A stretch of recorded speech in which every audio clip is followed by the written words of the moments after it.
My name's Joey, your host today. Welcome. Open with Lord, word of prayer. Dear Lord Jesus, Lord, I thank you for the warmth that you're bringing around here, Lord. Thank you today for everybody gathering here to come to be better Christians, Lord, in our walk with you. Lord, I just ask that you just be with us today in everything that we do, and in Jesus' name we pray. So we have Robin Hewitt here, Marriage for Life, and she is going to be speaking on how to help our people commit to Marriage for Life. And she's from the Bemidji Free Church here. Welcome. Thank you, Joey. That was very kind. Appreciate that. Well, I will introduce myself a little further. I do attend church here. I live in Bemidji, have for the last maybe 28 years. But I work as a marriage therapist, marriage and family therapist here in Bemidji, and had the privilege to do that for 21 years in community mental health. And then I've been in private practice for about the last 6 years. So it's been a wonderful thing. But one of the things that I noticed all through my work and practice is that the way that divorce or separation, even just marital conflict, really impacts individuals. It impacts the children in the family. It impacts the church, the community, the friends. The extended family. I mean, it really does that ripple effect. My husband and I took a walk last night, and he threw a rock into the open water on the Mississippi right in the middle, and it just kept going. You know, we watched it till it hit the shore. It's fun to see open water. We're like gawking at it. But at the same time, you see that ripple effect, and it made me think about how divorce kind of has that same thing. And so, you know, often, of course, I work with couples, but a lot of times by the time they get to a therapist's office, some decisions have either already been made, or emotionally there's enough dissonance or disconnection that it's really a difficult and challenging thing. And so it's very admirable. It takes a lot of courage to do that. But I was really thinking, what could I do on the front end? Well, you know, I'd rather work on prevention rather than intervention. So I kind of started exploring some different things that I thought would be useful or helpful. And one of the things I thought was, well, premarital counseling. That's a good thing to think about. Getting them before they even get into this mess, right, of marriage. And so I looked at a couple of programs and actually purchased a business. It's actually called Marriage for Life. And I'll talk a little bit about what that is and how that program works as we keep going here. But I wanted to do that. Well, this program that I got involved in was a church-sponsored, faith-based program for pre-married couples, and I thought, well, this will be great, and I'll be able to get in there and really do some stuff. But what I found instead was that the couples that were in there, most of them, well, actually, the first one I attended to sort of feel it out to see if this was something I want to get involved in. 6 couples there, all 6 couples were living together, had been living together for some time, had children together, some of them, and this was the church couples. Okay, the church-referred couples. And so I thought, well, wow, let me look into this. This really is a different thing of what I was expecting, I guess, or anticipating. They had commingled many areas of their life. First, they were sexually active, they had shared finances, vehicles, extended family connections. Everything was sort of commingled without that covenant of marriage taking place beforehand. Now, they were in this class, they were about to get married, so that was a positive. But again, a lot of water was under the bridge before they were taking that step. So I was really perplexed by that and started looking into some different things and some statistics that kind of supported what I was seeing. One, you know, the marriage age is increasing. So men, it's close to 30. That's kind of getting up there, right? And that's average, or the median age, and then for women about 27. So I was seeing that people, of course, that's part of that cohabitation wave, because we're establishing ourselves as a couple and we're living together, maybe even buying a house, having kids, all of that, but we're not actually getting married until later. And there's lots of reasons that are given for that. Some people say, well, we want to be more financially stable before we make that decision, or we think we're too young, or I'm trying to get established in my career. So the millennial generation is giving a lot of reasons for those kind of delays, if you will. And, or just kind of not enamored with the idea of marriage, what it really means, or understanding it, or endeavoring to do that. Now, most adults in this country are married. 50 to 65%, depending on how you're counting it. Divorce and marriage statistics are really dicey to explain, and I'll kind of talk a little bit about that as we go. But obviously cohabitation, and the statistic 30% in the last 10 years, really, but that's probably what I was seeing when about 4 or 5 years ago I started this program and realized, yeah, this is a big shift and a big change that's happening. But it's also growing not just in the under 35 group, but those over 50. Does anybody want to take a gander at what that might be about? Insurance. Insurance, yeah. That's it. I mean, that's actually very common. Or it's about inheritances, it's about protecting some kind of maturity or lifetime wealth that I've accumulated, or maybe I've already been decimated by a divorce and I have debt and I have stuff, and nobody wants to marry into that, but we want to have relationship, companionship, and so a lot of it's a big financial piece, and how that impacts relationships and decisions like that across the board. Or sometimes it's just companionship, loneliness. I want to be in some kind of coupled relationship, but I don't want to get into the trap of marriage. Because maybe I'm a widow or something like that, and then I might pursue that as well. Remarriage on the rise. So about 40% of new marriages have at least one of those people, it's really a second or subsequent marriage for them. Does that make sense? So that's why statistics are hard, because when you say, how many people are getting divorced? Well, how many times have they been married? And is it a first marriage? Is it a third marriage? Is it, that kind of stuff. So that's why you'll see some variety in how those numbers really make sense. Men typically will remarry more commonly than women, for whatever reason. You can take your guesses at why that might be. Same-sex marriages, of course, that's a legal thing now. So that is a marriage statistic that we look at. Same-sex couples that live together, about 60-some% of those are actually getting married because they legally can. Now, whether those are viable marriages that will last forever and ever, we don't really have that time of study or that observational information yet to talk a little bit about that.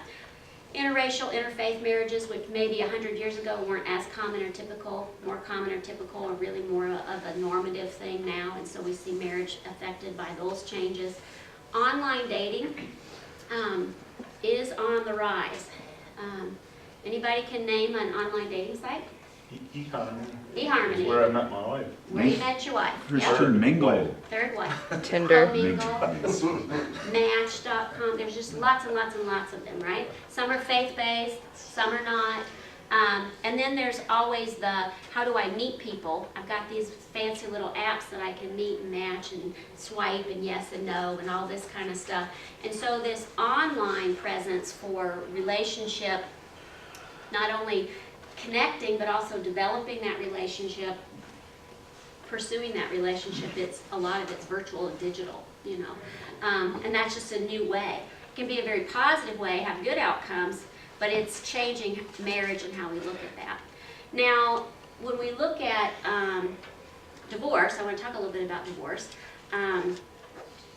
The divorce rate for, and again, depends on who's counting it and what they're looking at, but for first marriages, me and someone else get married for the first time, our divorce rate is about 41%. Overall, for all marriages, we see that at about 50%. You'll hear that. The divorce rate is 50%. That's been common.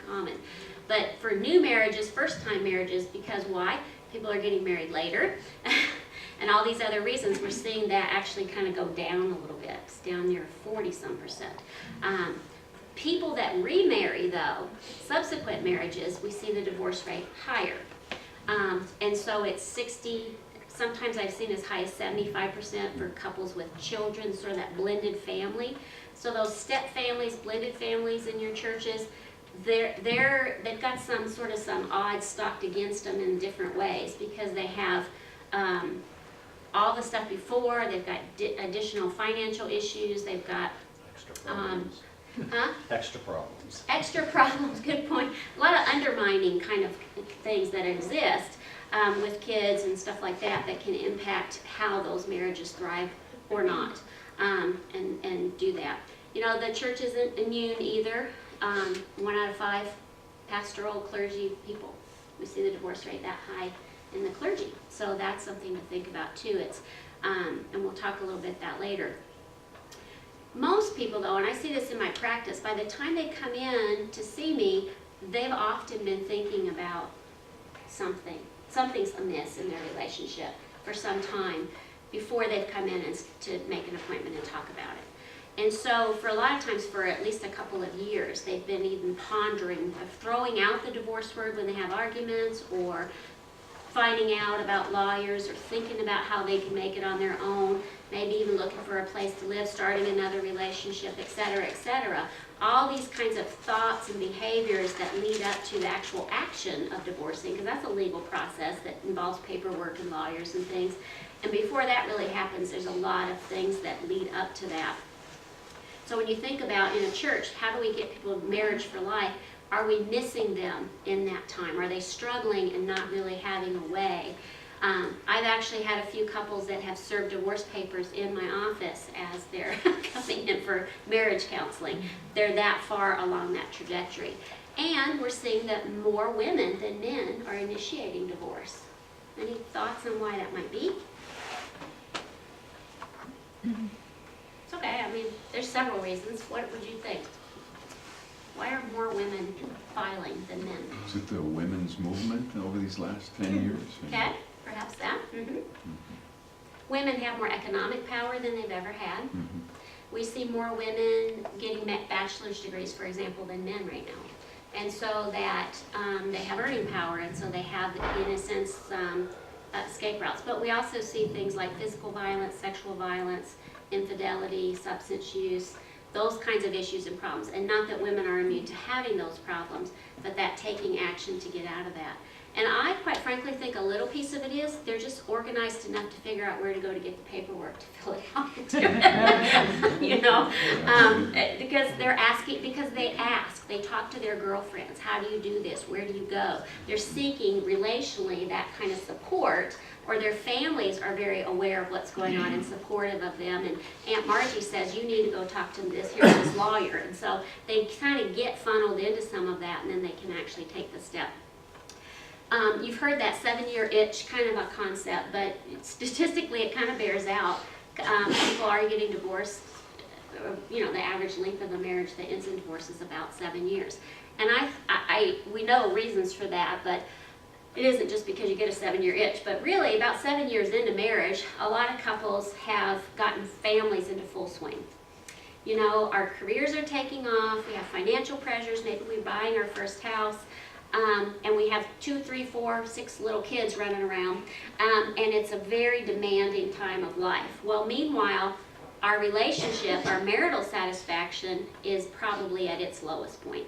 And so, because there's no time for the relationship, because you got to get kids to bed, or you got to do this, or I have to work late, you know. And so when life is this busy, and then when kids get older, more mature, they sort of work themselves out of your household.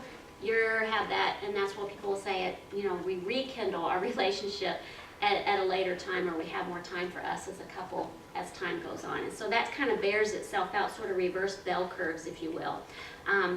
So you figure that 7 years in, it's the hardest place it's going to get probably, and you're young, and is there support, is there something in the church or elsewhere that's going to help you do that? Because we do have a country that says, oh, if you're not happy, just leave, just get it quit, get out of it. What, you know, why bother? Why are you putting up with that? That kind of stuff happens. Wedding practices themselves are changing. The percentage of weddings that actually take place in a church building is on the decline. It's only like 20-some% right now. In the last, you know, decade, we've seen that cut in half just about. Clergy are officiating at fewer and fewer weddings. How many of you have been to a wedding where the groom's best friend or Uncle Joe or somebody like that got their license online the night before the wedding and is now marrying them, right? You seen that? I've been to a few. And so having the clergy officiate isn't as valuable anymore. And so they're not speaking into or directing some of the practices of weddings anymore. Because church weddings are decreasing, I think it's partly because church membership, sort of that involvement, that being the hub of the community, that's where the stuff is expected to happen, or where I'm involved or plugged in. My attendance even, whether I'm a member or not is a factor. And sometimes in some churches, if you're a member or not, defines whether you can have a wedding there, or how much it costs you to have a wedding there, or those kinds of things. Wedding venues are very diverse now. People don't think about getting married in a church before they look at the top of the mountain or the zoo or the, I don't know, where's the weirdest place you've been to a wedding at? Barn. A barn. That's a common one now, yep. I've been to the zoo. City Park. Oh, where? City Park. City Park. If In you've ever gone to October. Itasca in the summer, on a nice summer day, you're almost always going to see a bride and groom run around taking pictures. There's a wedding there. Beautiful venues, nothing wrong with those venues, but because that has become more of it's a menu. Where are we going to do it at? It's not, it's separated from the church just that much more. It's just church is one of the options.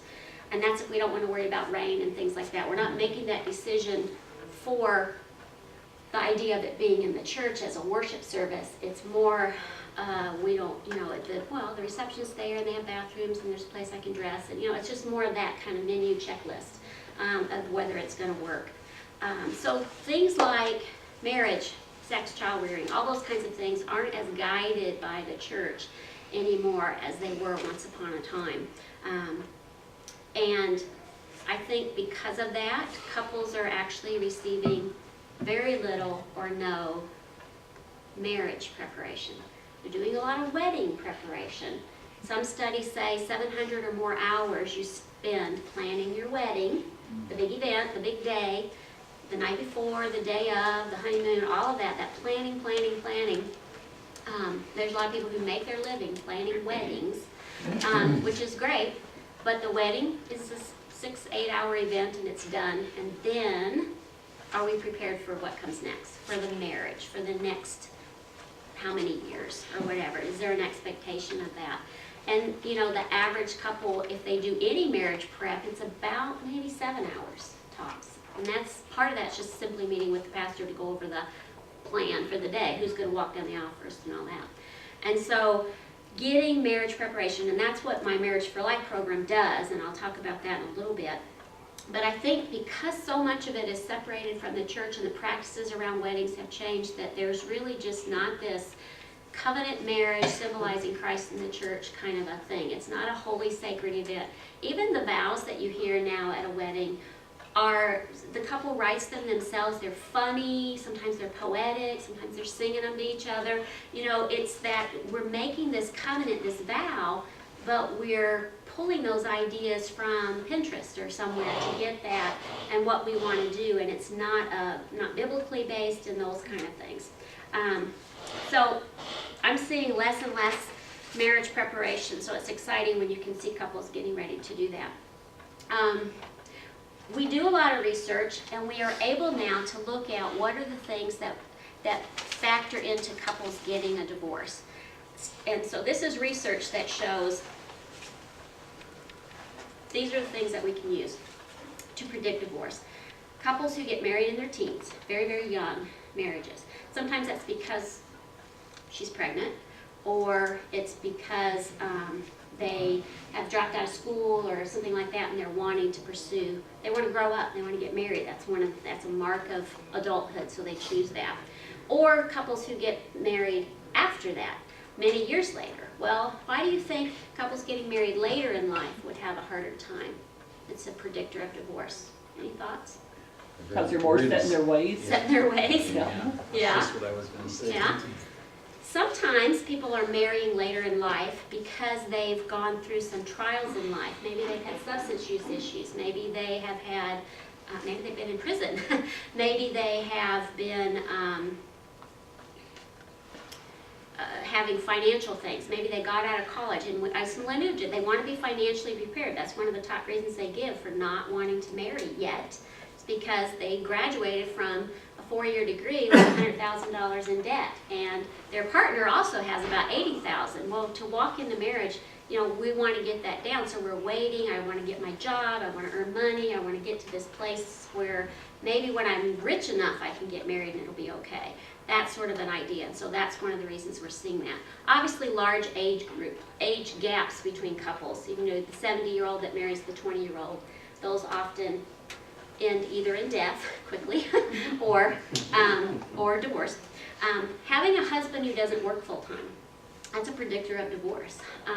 And that's part of, again, what we were talking about with women, because they have more education, they have more earning power, they have the job with the insurance, that kind of thing. People are delaying having children, and so that male breadwinner, which we know is a stabilizing factor in marriages, if that's not there, we're seeing that as a predictor of divorce. And sometimes, I mean, obviously there's seasonal. I see a lot of seasonal workers who maybe provide the child care in the winter months, they work in the summer months, or vice versa. And that's the way that family operates. And it's not so much that as just that I never really have established myself as a worker. I'm not the primary breadwinner, and a lot of women are getting paid more than their husbands now. That change is shifting, and so that's creating some of that divorce stuff. And again, because she can walk out, because she can financially stabilize doing that. Not finishing high school, which that makes a little bit of sense, right? You don't have any earning power really, lack of education, that kind of stuff. If you're, then you're faced with a lot of other stressors and pressures, financial being a big one. It's a predictor of divorce. John Gottman, maybe you've heard of him. He is a researcher, has authored several books, but he did some research in his love lab, is what he called it, years and years ago. And what he found was he interviewed couples arguing, fighting, talking, discussing. And then he followed those couples for a number of years. Well, some of them lived happily ever after, some of them got a divorce. And what he looked at then, what we teased apart their communication styles, what we were observing here in the love lab, that we can now look to see, okay, those people divorced, what were we observing here? He made some connections. And he calls those the 4 horsemen. One of them is contempt, just that contemptuous attitude toward one another. A lot of harsh startups, a lot of sarcasm, a lot of, oh, you're, poor you have to get up early, go to work, just that kind of contemptuous interaction. Defensiveness, I don't even want, I'm not hearing what you're saying at all, because I'm just waiting till you take a breath so I can state my position and defend myself. And so we're not hearing, we're not listening to each other. It's just that defensiveness attitude. Critical, nagging, criticizing, fussing, just down, down, down. You unloaded the dishwasher, but you didn't close the door of the dishwasher after you finished it. That's the part I'm going to make sure I mention, right? And so it's that kind of critical nature. Stonewalling is actually when couples get to a point where they just, there's just the wall is high enough between them that, and I've had couples describe this. They say, I walk in the room and I say good morning, and they don't even look up.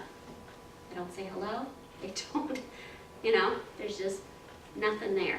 That's sort of that big stone wall between us. Predictor of divorce. And we'll see that, we'll talk about that a little bit later. Overly affectionate as newlyweds is a predictor of divorce. I thought that was, I just threw that in because that's kind of funny. But it's really hard to maintain that level of passion for a long, long time. And then what do you want? You want to seek that out in a different, new, fresh relationship, right? Because that's what you think is what it's supposed to feel like all the time. And they don't move into that mature love, that quiet passion kind of stuff. It's got to be this exorbitant thing. And partly, overly affectionate newlyweds are often those teen kids that get married. They have lots of hormones and lots of time and energy for that over affection. So then that kind of, as they age or things like that, it changes and they don't understand that. Daily stress, of course. and just being able to manage, anxiety, depression, coping skills, all that kind of stuff. People need those things in marriage as well, as far as coping with life. The daily stressors, if you're ill-equipped to manage daily stress, it's going to come out in your, intimacy and conflict are kind of two sides of the same coin. The person you're closest to is the one you're going to do battle with, most likely. That withdrawing during conflict, either physically withdrawing, I get in the car and leave, I go in the bathroom and shut the door, or we just stop talking to each other, the stonewalling like we mentioned before. There's just that separation, and we don't then resolve our conflicts. We don't know how to fight well, fight fair, fight toward resolution, getting things out of our system, and then moving on from that. We're bringing up, I've worked with couples that bring up problems in their relationship. And I'm like, well, when did this happen? And they were like, oh, I don't know, it's about 19 years ago. Really? And they're talking about it with the emotional energy that maybe they experienced it 19 years ago. And so that kind of a thing. And then describing your relationship in a negative way. Fun thing to do is, and you can do this with couples or with your own relationship, is you go home and ask, if you're married, ask your spouse, tell me about our first date. And couples who are getting along, there's a fondness, they're happy in their relationship, will say, oh yeah, he asked me out and he picked me up and we went to this great place and it was just great, right? Couples who are not in a good place will say, well, he was late, and then I didn't really have anywhere to even sit in his filthy car, but I just climbed in there anyway. It's the same date, but it's that, what am I focusing on, that negative feel of it. And it's kind of interesting because we see that as a predictor of divorce. Once you've gone to, all the good history is gone, and all the bad history is just washing over you. It's emotional flooding. It's all you can think of. It's always been bad. And I've asked couples that. I'm like, well, why did y'all get together in the first place? And to rekindle that, to rethink about that, like, oh yeah, why was that? Reasons people give for divorce, infidelity being one of the top ones. Cell phones are great for the business of a marriage and family therapist because there's so much that goes on now with, it's either just we don't talk to each other because we're doing this, the screen time, the availability of all of those things, reconnecting with the high school girlfriend or looking at pornography or searching out people to have texting relationships with from work or from this or that. And so there's just so much infidelity. And of course, infidelity has been true for all of time. You see stories of that in the Bible. And so it's not a new thing, but it is a very painful thing for anyone in a marriage relationship to go through and experience. Substance use. Either his or hers, it's hard to be the person that's a user in a relationship. It's difficult to be the one living with a person in the relationship. Did you have a comment, Joey? So, woman goes to the doctor and the doctor tells her, don't ever touch anything alcoholic again, and so she goes home and gets a divorce.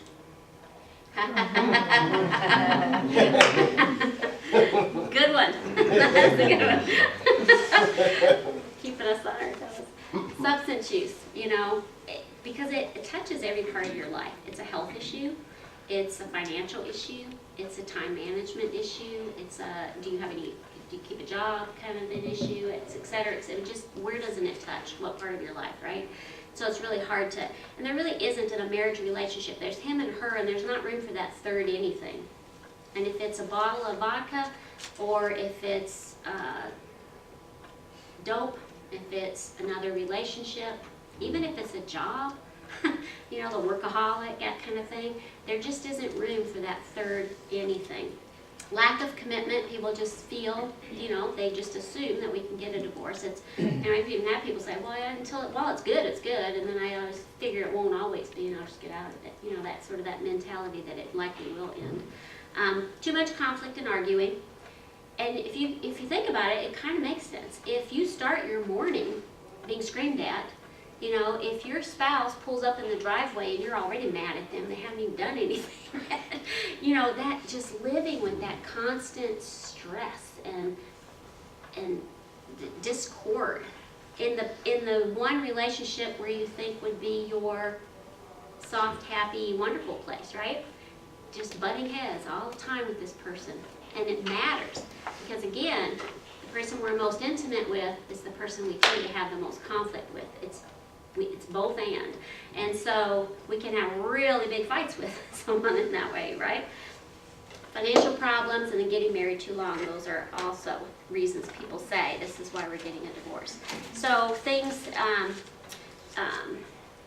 well, let me talk a little bit about the benefits of lifelong marriage. So why do we want to prevent, marriage can have its problems, but why do we want to promote people getting married and staying that way for the rest of their lives? And secular research says, people live longer. You just actually live longer if you have a marriage. You take better care of yourself. There's a lower risk of sexually transmitted diseases and other health complications if you're having only one sexual partner for life. Better health overall because you take better care of yourself. People who are married tend to drink less alcohol. And so then they have less alcohol-related issues, whether those are legal things because I was driving with too much, or where we spend our money, or where we go to get alcohol and then I meet someone. It kind of has a ripple effect. They tend to earn more money. Either they're dual income households, or one is home supporting some things so that it's kind of a cheaper living, if you will, while the other is the primary breadwinner. It's easier to raise children. Any single parents want to say amen? It's really hard to be a single parent. It is easier. Huh? I was. Yeah, it's hard. It's a hard job to do. And blended families can be challenging because that person is trying to raise your children and and you're saying, not that way, my way, and so you get a little bit of that. But when you are him and her and you're trying to do it, and just that tag team effect, that supporting one another, is a good thing. Better quality of life overall. People who are married tend to want to have a running vehicle, to have plumbing in their house, and et cetera, et cetera. So, and then that lifelong companion. Losing a lifelong companion is a devastating loss, and so that in itself reflects to us how vital it is. And most of us imagine that we will grow old with our spouse, and we want that, we desire that. So those are some of the benefits. So what can the church do? I want to just talk about some things. First of all, I think that if we can educate couples on the biblical, but also even just practical.